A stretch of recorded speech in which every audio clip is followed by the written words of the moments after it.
The drop pod slammed into the red crust of Aegis 3 like a meteor. Grit fanned outward in a plume of burnt sienna, and the emergency stabilizers hissed, anchoring deep into the planet's brittle surface. Inside the pod, the lights flickered once and then steadied to an amber glow. The interior was almost silent except for the faint, ragged breathing of the man sprawled on the floor, half-conscious, bleeding from a gash above his eyebrow. Jack Monroe blinked hard, his vision swimming in and out of focus. For a moment he thought he'd blacked out, but no, he was still in the pod, still alive, and the rest of the terraform team was gone. No, not the whole team. There was a soft whimper behind him, barely audible beneath the quiet hum of failing systems. Jack twisted his torso, wincing as pain shot up his side, possibly cracked ribs. He bit down on the groan and forced himself to crawl toward the sound. In the survival cradle, nestled between two oxygen tanks, was a girl, 5, maybe 6 years old. 5 blonde hair matted to her forehead, her cheeks streaked with dirt. Her name was Willa, he remembered now. She was the daughter of Dr. Karen Mullen, the biosystems analyst, the same analyst who, according to the last logs, had made the final call to evacuate 3 days ago. They had left her behind. Jack's fingers tightened around the cradle's rim. He pushed aside the fury rising in his throat and gently checked the girl's vitals. Breathing shallow, but regular. Pulse was there. No visible wounds. Probably sedated for transport and forgotten in the chaos when the terraforming team bailed. Probably thought she was already on board. Outside, the wind howled across the rocks. Aegis 3 had been labeled uninhabitable. Too arid, too unstable, too chemically inert. The atmospheric processors had failed their benchmarks. The bioseeding hadn't taken. The corporation scrubbed it. The team was ordered out. Jack had been tasked with dismantling a perimeter beacon. Wrong place, wrong time. He and Willa were now the only 2 souls on the entire planet. 3 hours later, Jack had triaged his injuries. 2 cracked ribs, some minor internal bruising, mild dehydration. Painful but survivable.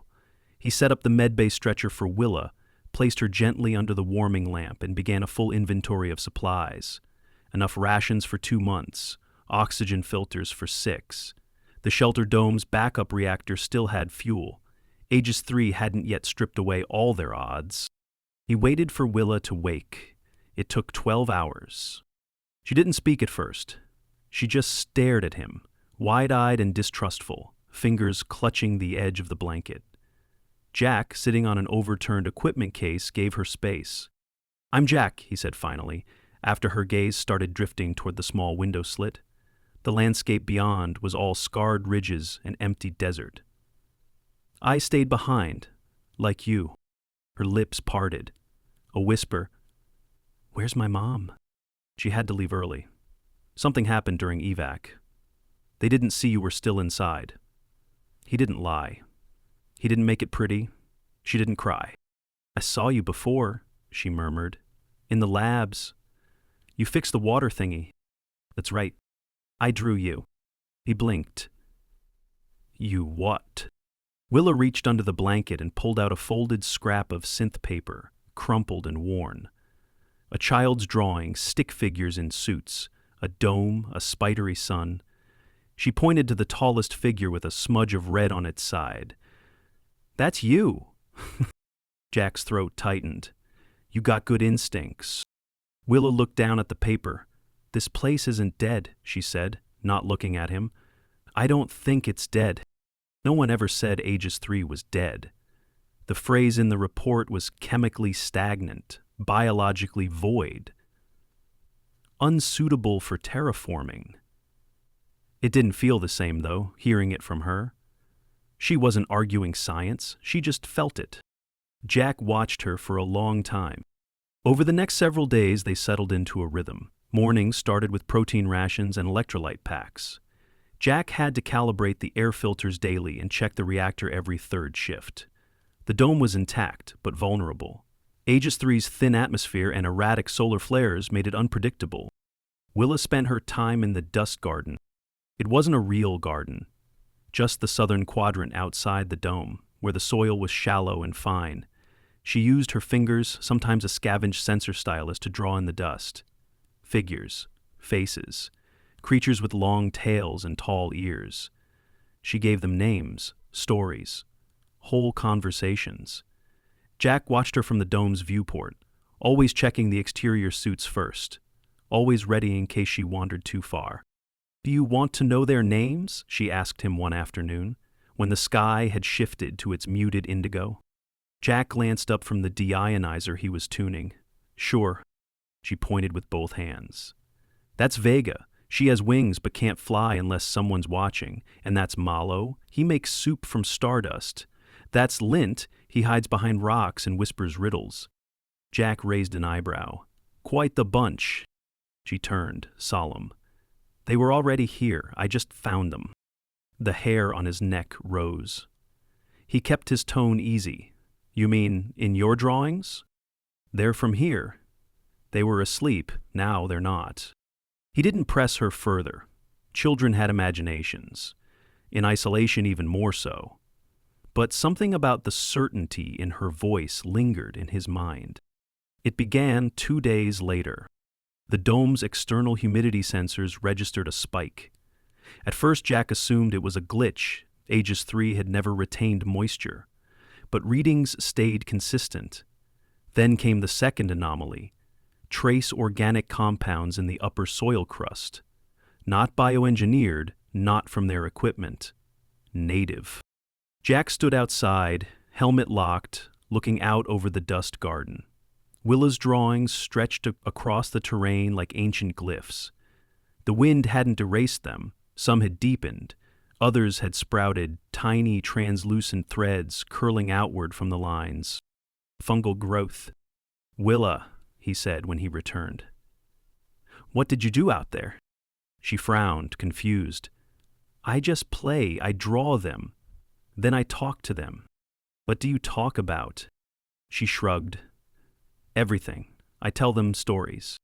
That night, he scanned the soil samples under the lab's micro-imager. The fungal threads weren't native. They were new. But not from their stores either. Some mutation of early-stage mycelium.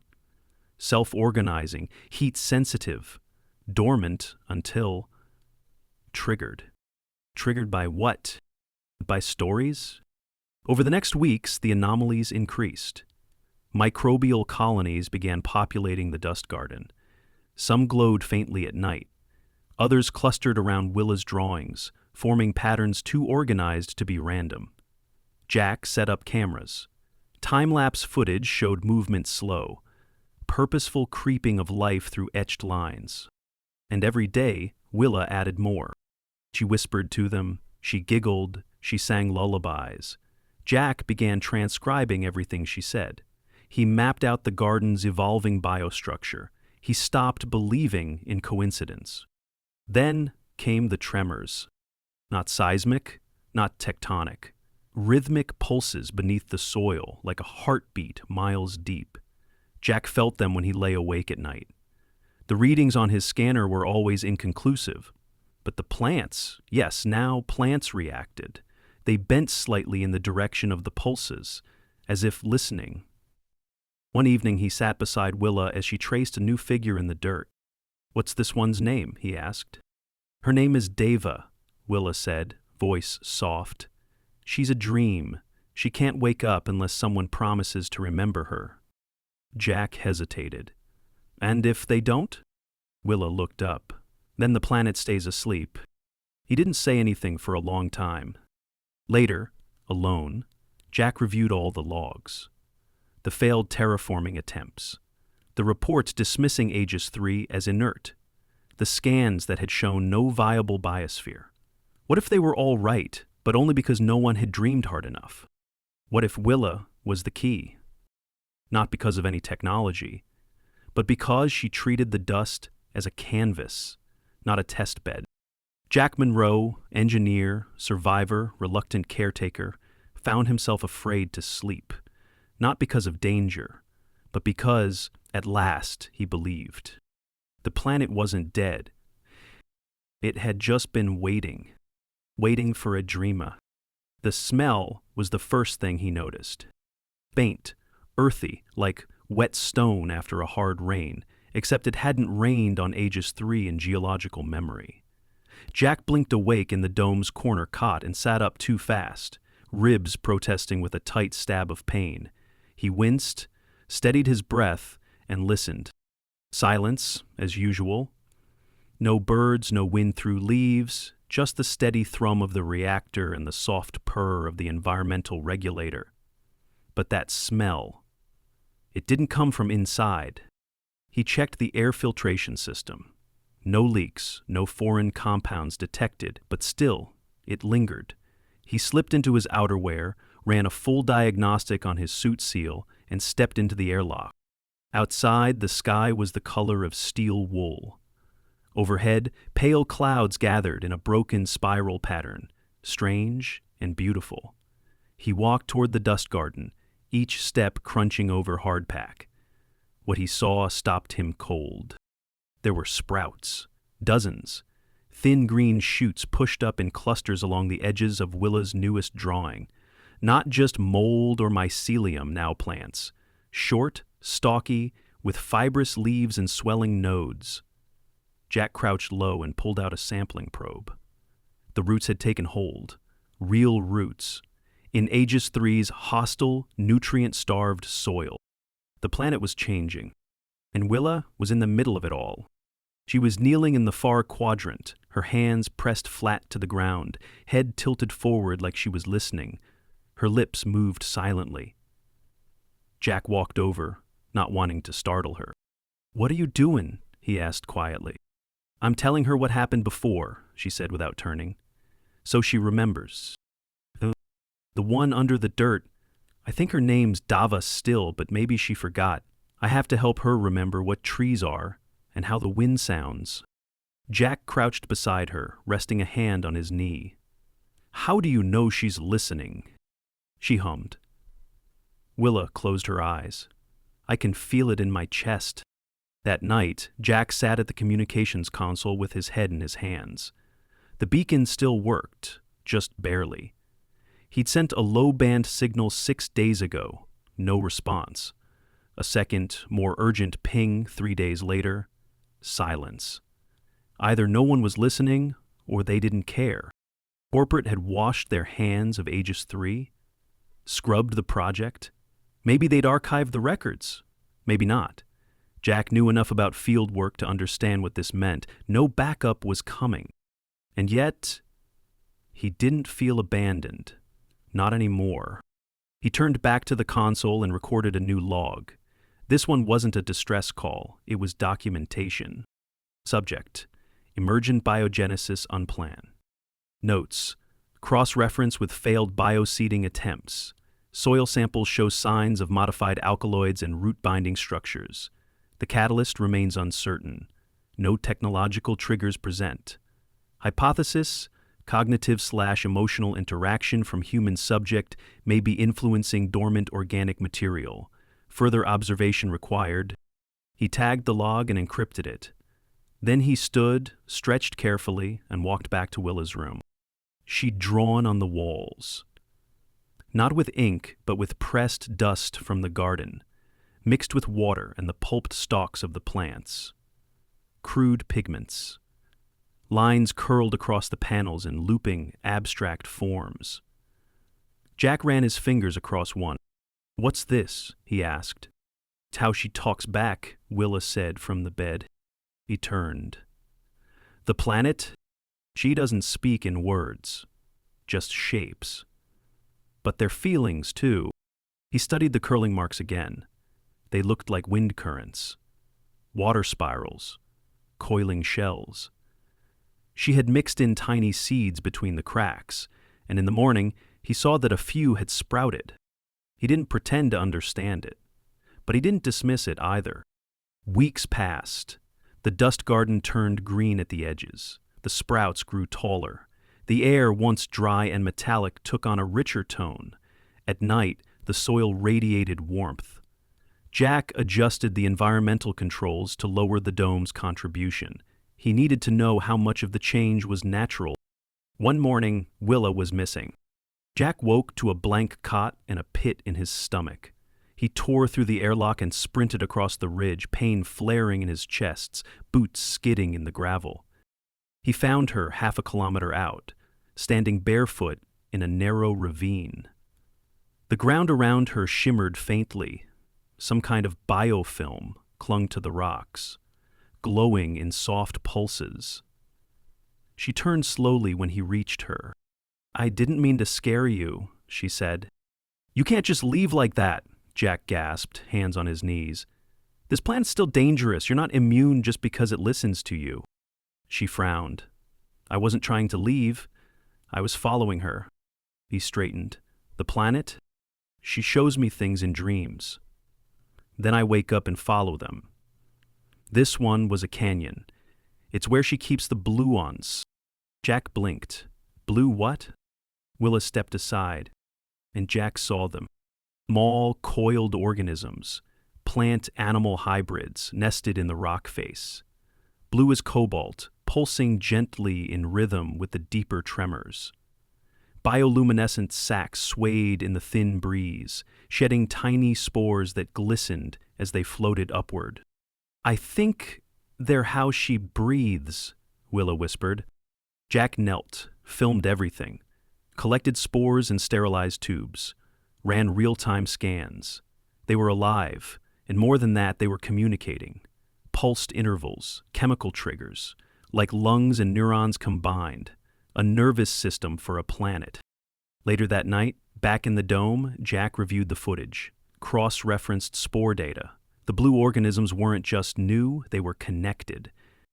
Every part of the biosphere that had begun to awaken the dust garden, the glowing plants, the pigment-slick walls, they were all threaded together by the same base proteins.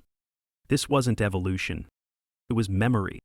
Somehow, the planet had remembered how to live. Not from seeding, not from code, but from Willa's stories. And Jack couldn't shake the feeling that the planet had been listening for a very long time, waiting for a voice it could trust. 2 months in, Willa came down with a fever. At first, Jack thought it was the flu, a lingering contaminant, maybe something from the biofilm. He moved her to the quarantine bed, lowered the dome's ambient temperature, and monitored her vitals. Temperature, 1002.4. Heart rate elevated. White cell count, slightly raised. Cough, dry, intermittent. No rash, no vomiting, no bacterial flags. He ran every diagnostic he could, triple-checked the biolab, filtered the water again. Still, her fever persisted. For 3 days, she barely moved. He sat beside her, barely leaving the cot. His ribs ached from sleeping upright. His voice grew hoarse from telling her the same story, over and over. The story she told the planet. "You told her about trees," he said, "and soup made from stars. You told her about your mom's songs and how your stuffed bear always smelled like dryer sheets, even in space." Willa didn't respond. Her eyes fluttered once, then closed. Jack pressed a cool rag to her forehead. He was scared in a way he hadn't felt since Earth's storms had taken his brother 15 years ago. He didn't pray, he didn't beg, he just stayed. On the 4th day, the fever broke. Willa stirred. Her voice was a whisper. She was scared too? Ace? The planet. She didn't mean to make me sick. She just wanted to say hello. Jack exhaled. For the first time in days, he smiled. That evening, a low mist drifted through the dust garden. Jack stood outside, helmet off. The mist clung to his boots, tasted faintly sweet. He bent down, touched the soil. Damp. Real moisture. It hadn't rained. The planet had sweated. Sweated through pores in the rocks, through the tendrils of life that Willa had awakened. A nervous system stretching across miles. A respiration cycle, and now, circulation. He thought of all the worlds declared dead by impatient scientists, all the places that had been scanned, charted, dismissed. What if life didn't just die? What if, when wounded badly enough, it chose to sleep? And what if all it needed to wake up was someone who cared enough to dream for it. The satellite dish groaned as it turned. For 2 weeks, Jack had been tinkering with the long-range uplink, salvaging parts from the crash pod, rerouting power from the southern turbine, even scavenging magnetic couplers from a broken rover. He kept the project secret from Willa. She had recovered, was back on her feet, but still slept too deeply some nights, and he didn't want to burden her with hope. It wasn't for rescue anymore. It was for proof. He initiated the signal on the 17th day. A narrow beam burst, packed with encrypted biological data, soil scans, time-lapse recordings of sprouting plants, and at the center of it all, a 2-minute video of Willa kneeling in the dust garden, her fingers drawing, her voice reciting a story about a lonely mountain that wanted to become a friend. He routed it through 2 old corporate relay buoys still orbiting Aegis 3. If the links held, the message would reach the outer colonies in 3 weeks. If not, it would bounce off the vacuum, unheard. That night, Willa stood in the garden, arms outstretched. Her dress had once been navy blue, a standard-issue child's uniform. Now it was stained with mineral streaks, pollen, and 1,000 dust-sketched dreams. She twirled slowly, laughing. "She's showing me new things," she said. "Like what?" Jack asked from the viewport. "Caves. Deep ones. With glass inside them, and something older than her. It's still sleeping too." The cave came to her in a dream. A twisting spiral beneath a broken plateau, marked by an arch that curved unnaturally, a shape too clean for erosion, too intentional for chance. The next morning, Willa walked Jack to the edge of the ridge and pointed. "There," she said, not with uncertainty, but as if she were identifying a place she'd been many times before. Jack checked the map. The area hadn't even been fully surveyed, too unstable. Marked as structurally compromised during the first Terra Team deployment. He weighed the risks. If they went, they had to take a portable shelter, medkits, rations, the portable air generator. It was a 3-day walk minimum, and Jack's ribs still throbbed when he twisted too fast. But she was sure. And somehow, he believed her more than he believed the risk. They set out the next morning. The terrain wasn't as hostile as it had once been. Lichens now spread in patches along the rocks. The mist clung to hollows during the night, and morning dew left beads of water along the newer stalks. Birds hadn't returned, nor insects. But the silence was no longer empty. It took them 4 days to reach the plateau. Willa walked without complaint, a small pack strapped to her back. Jack watched her carefully, monitoring for signs of fatigue. She handled herself like someone twice her age. She didn't speak much along the way, except when the land changed. She'd point to a new species plant or crystal or something between and name it. "That's a dream flint," she said once. "They only grow where someone cried." Another time, "That one's a whisper spike. It can't stand being alone, so they grow in rings."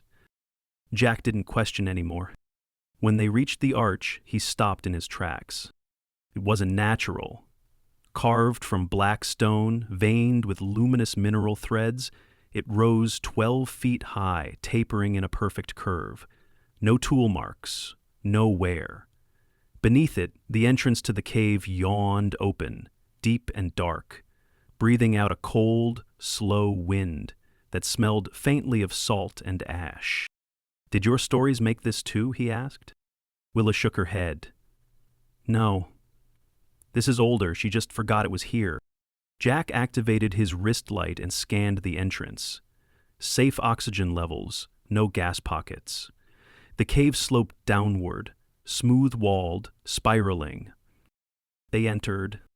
Inside, the walls gleamed faintly. Not crystal, something softer, reactive, like the biofilm, but older, dormant. As they descended, their footsteps echoed in odd harmonics, not quite matching the rhythm of their steps. Then the tunnel widened into a chamber, and there, in the center, was a pool. Not water, but a thick, mirror-like liquid, dark as obsidian but not opaque. It pulsed every few seconds, dimly lit from within. Around the pool, formations rose pillar-like, grown, not built. The floor was warm underfoot. Jack checked his sensors. The temperature had risen 4 degrees since they entered. "She calls this her heart," Willa said, her voice quiet. "The planet." Jack moved closer. The surface of the pool didn't reflect him. Instead, it showed shifting images. Clouds over trees, oceans on fire, empty streets, faces. He saw Willa's, then his own, then something vast and spined, coiled like a sleeping serpent beneath the skin of the world. He backed away slowly. "What is it?" "She remembers everything," Willa said, "even the pain." Jack dropped to one knee, breath catching. Not fear overwhelmed. "Is she showing us?" he asked. Willa nodded. "She's asking if we'll keep her company." Back at the dome, everything had changed. In their absence, the biosphere had erupted. Green carpets of grass-like growth blanketed the garden. Seedlings taller than Jack now swayed under the dim red sun. The mist was heavier, thicker. It smelled alive. Willa spent hours sketching new beings in the soil, and Jack realized she no longer invented them. She remembered them. Each one came with a name, a purpose, a place in the new web. Her dreams weren't creating life. They were coaxing it out of hiding. Some plants began blooming with colors he'd never seen, pinks laced with ultraviolet threads, petals that curled inward like they were listening. Root systems now pushed up small nodes that pulsed faintly under touch. Jack ran hundreds of new samples.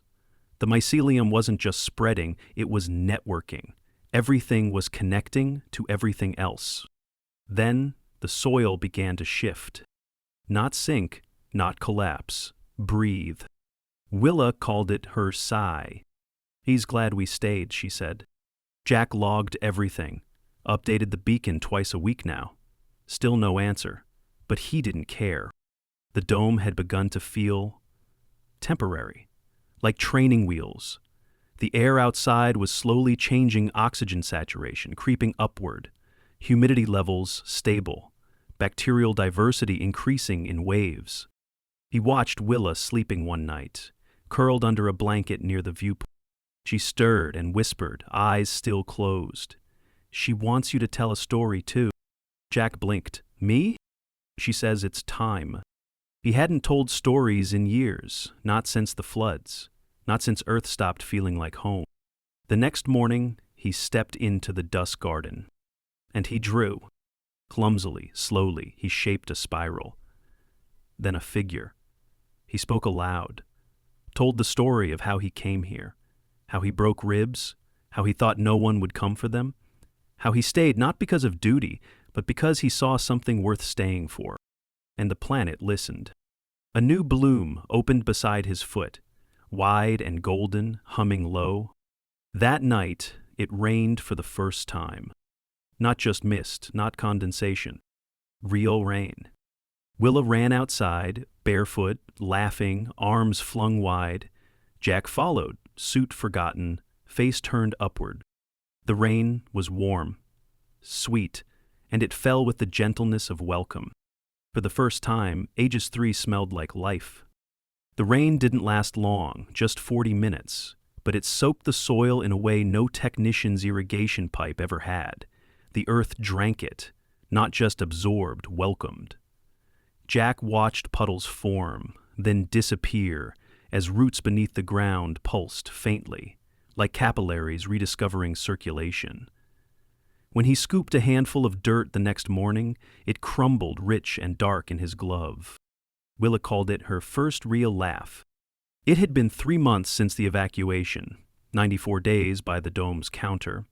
The beacon still blinked, still sent data into the dark, but Jack no longer waited by the console. He documented everything because it mattered, not because he needed a reply. Outside, the dust garden was gone, replaced by a tangle of greens and amber-hued fronds, with spires of translucent growth that rose shoulder-high, whispering as they swayed. The temperature had stabilized. CO2 levels dropped daily. The planet was no longer pretending. It had decided. Life had returned, but more than that, life had remembered itself. Jack woke each day before dawn now, stiff but steadier than he'd felt in years. The ribs had mostly healed, tender with heavy lifting, but manageable. He had fashioned crude braces for the heavier field equipment using cuttings from the tougher vines, which hardened after harvest and flexed like carbon filament when cured. He no longer thought about how long he'd stay. He started thinking in terms of seasons. "Do you think she was always like this?" Willa asked one morning as they sat near the water basin, once a dust collection trough, now a small pond teeming with finger-length dartfish that sparkled like mercury. Jack shook his head slowly. "I think she was hurt, maybe poisoned, maybe broken by something before we came." Willa swirled her finger in the water. The fish darted toward it, then scattered. "She said it was a long time ago, before machines, before anyone tried to tell her what to be." He nodded. It made sense now why the terraforming tech failed, why no seeds ever took. The planet had been resisting. Not dead, not barren, just refusing to be overridden.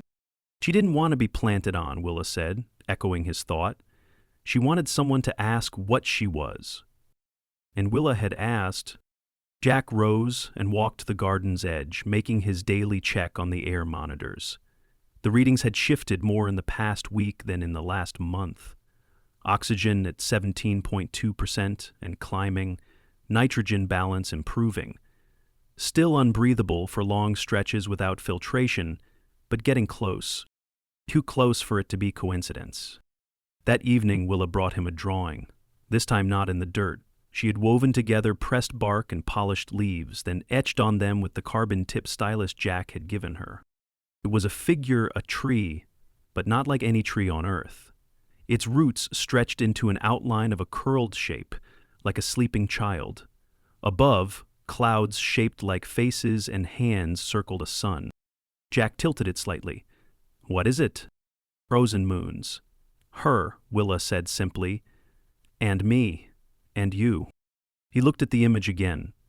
The sky in the drawing had color now. Bands of muted red and yellow with a haze of violet. It was accurate. The atmosphere had refracted the light differently that week. It was real.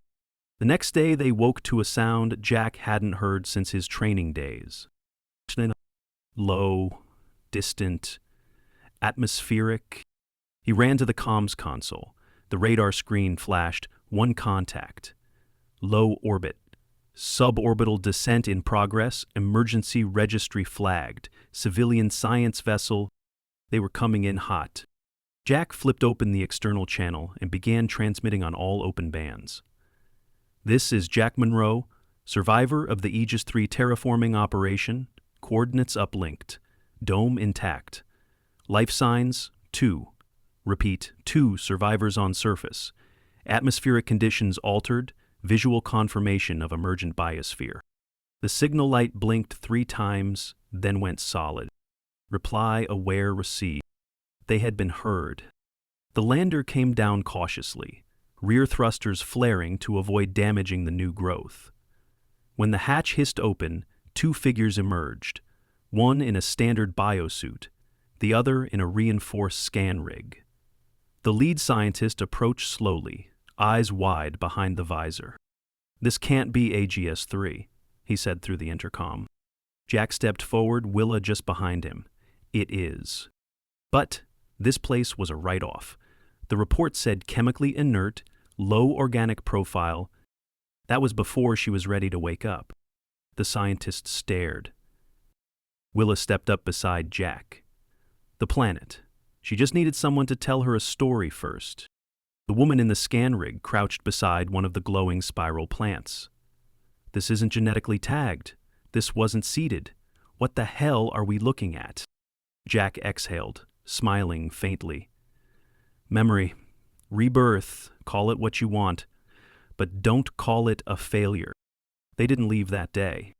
The scientists set up temporary domes outside the old habitat, careful not to disturb the root systems. Scanners ran constantly. Reports shot back to the outer colonies. Within a week, a second lander arrived. Then a third. Some of them wanted to call the planet Willa's world. Jack shut that down, gently but firmly. No, he said, she already has a name. It's Deva, that's what she called herself. The name caught. Quietly, then in official reports. Planet Dava, status changed to class livable, conditionally. Emergent life form presence verified. Environmental transition in progress. Jack sat by the pond one night, alone, while the visiting teams ran their nocturnal scans. The garden glowed faintly under the twin moons. He closed his eyes. For the first time since Crashdown, he felt, not like a castaway, but a caretaker. Willa appeared beside him, barefoot and sleepy. She leaned against his arm. "Do you think she's happy now?" she asked. Jack looked up at the canopy of fronds, the spirals of light, the floating seed dust that drifted like slow snow. I think," he said, "she's finally dreaming back." The wind shifted, just enough to rustle the leaves. And somewhere deep in the soil, Dava sighed.